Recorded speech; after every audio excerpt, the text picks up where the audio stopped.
Si nous pensons, combien de temps devons-nous pleurer pour produire un vrai sourire? Parfois notre attention est beaucoup dans les conséquences et les résultats des choses. Ils disent que tout dans la vie est cause et effet. Généralement, nous nous préoccupons des effets de la vie.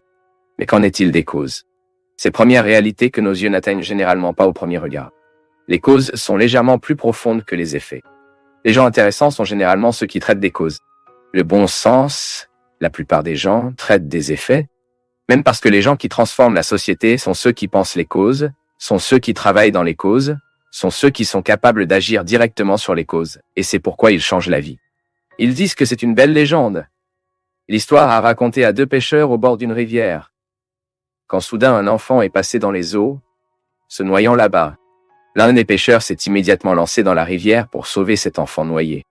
Ils ont retiré cet enfant, et dans un instant, deux autres enfants en bas de la rivière en dessous, se noyant. Il leur a donc fallu pour se jeter dans la rivière. Ils ont pris ces deux enfants et trois autres enfants, un noyé, n'ont pu en prendre que deux. Et soudain, il y avait beaucoup d'enfants qui descendaient, se noyant dans la rivière. Indigné, l'autre a demandé « Attendez, juste quand j'ai besoin de toi, tu ne viens pas aider moi à retirer les enfants qui se noient dans la rivière ?» Il a dit « Non, je monte pour découvrir qui juge les enfants. Vous voyez, quel est l'effet? Les enfants qui se noient. Quelle est la cause? Quelqu'un qui jette les enfants dans la rivière. Si nous prenons seulement soin des effets, il est possible que nous ne puissions pas tout résoudre, mais si nous recherchons cette sagesse pour atteindre les causes, nous résolvons tous les effets. Combien de fois dans la vie souffrons-nous parce que nous sommes les effets de la douleur? Nous n'avons pas encore été en mesure d'atteindre la cause, nous n'avons pas cherché la racine. Je marche lentement parce que j'ai été trop rapide et aujourd'hui j'apporte ce sourire parce que j'ai trop pleuré aussi.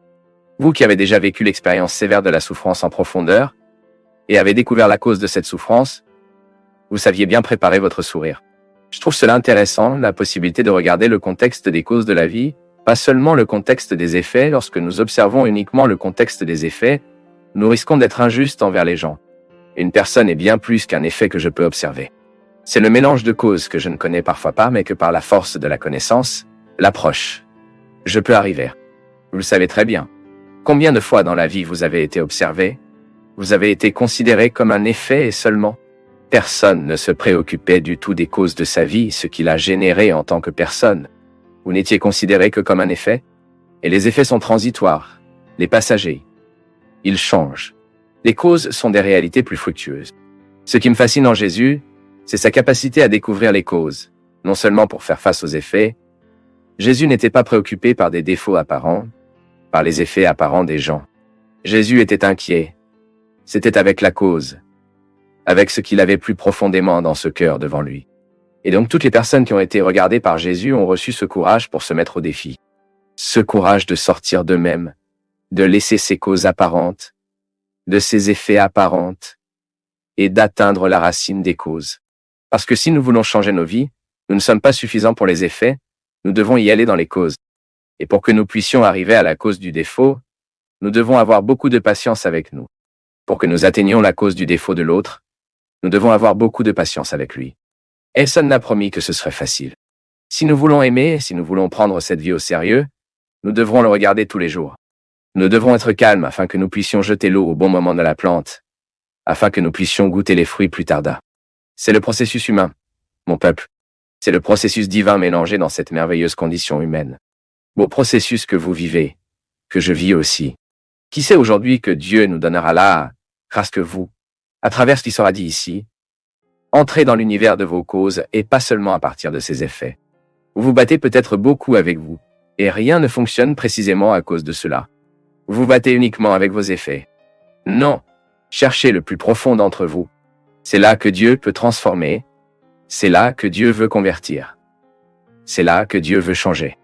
Les anges, ce seront des conséquences d'une cause bien résolue. On dit que les avocats assument notre cause. Il nous défendra devant le tribunal. Il a assumé notre cause. C'est la même chose que Jésus le fait avec nous. Le processus de rachat de Jésus est là. Je suis le criminel, mais il suppose que ma cause meurt pour moi, vit pour moi, me lève et me donne la possibilité d'une nouvelle vie. Toutes vos infractions, tous vos crimes, toutes vos erreurs, tous vos défauts sont des causes que Dieu a décidé de supposer pour vous. Et en supposant votre cause, il vous motive à travailler dans votre cœur là-bas, à découvrir les excès, à travailler sur votre humanité, afin que vous deveniez le meilleur être humain, ce que vous méritez d'être mieux, des gens qui sont sur votre côté méritent que vous soyez mieux.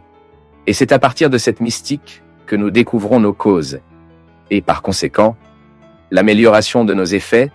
Père, j'ai assisté à une conférence où le Seigneur a dit que nous devrions apprendre avec nos souffrances. Et que tout ce qui nous arrive peut être des fruits. C'est un fruit de nous-mêmes. Que lorsque nous n'avons aucun problème, nous en avancions. Mais comment prendre un peu d'apprentissage dans la douleur? Bien, non? L'idéal serait d'apprendre à être attiré par la vie, mais parfois nous devons être corrigés par la vie, la douleur, la souffrance, la mort. Combien de personnes qui ne se convertissent pas à cause de la souffrance êtes-vous? De nombreux saints se sont convertis après le premier dégringolage. Paulo lui-même, qui parlait de Paulo, était une chute. Je tombe sur la route. Saint Ignace de Loyola était la même chose. Il y a tellement de spirit. Et toujours après cette expérience de souffrance, un nouvel homme ou une nouvelle femme? La meilleure façon de comprendre ce que la souffrance peut vous inspirer est que vous connaissez le cycle brun de souffrance. Il se retourne toujours autour de nous. Il nous entoure. Et de la même manière qu'il nous entoure, il part. Essayez de faire ce que vous n'aimez pas, car ce que vous aimez, vous faites déjà bien. C'est un peu cette expérience d'être impliqué dans la souffrance. Parce que chaque fois que je fais ce que je n'aime pas, je vis une gêne en quelque sorte. Que nous avons un changement dans la morphologie du cerveau. Vous avez une modification chaque fois que vous êtes contré. Chaque fois que vous appréhendez une nouvelle modalité de vie, votre cerveau est modifié. C'est Rogerio, à chaque fois nous vivons ce cycle de souffrance, nous devons découvrir ce que cela me suggère. Car je ne peux pas le vivre d'une manière infertile. Si je souffre, alors j'ai besoin de comprendre ce qui m'implique. C'est inconfort. Lorsque nous faisons ce que nous n'aimons pas et que nous souffrons ce que nous faisons, nous apprenons et nous brisons une série de préjugés. S'il vous plaît, mais permettez-moi de vous poser une question aussi. Donc, puisque nous sommes ici deux présentateurs, personne n'aime souffrir. Dans votre livre, vous dites d'une entreprise comme celle-ci, lorsque la souffrance frappe à votre porte, il vaut mieux ouvrir. Mais vous m'avez surpris dans cette phrase, car généralement, lorsque la souffrance frappe à notre porte, nous avons tendance à dire « allez chez le voisin ». Il passe un autre temps. Vous n'ouvrez pas la porte. Cachez-vous sous la couverture. Il n'y a personne là-bas. Laisse.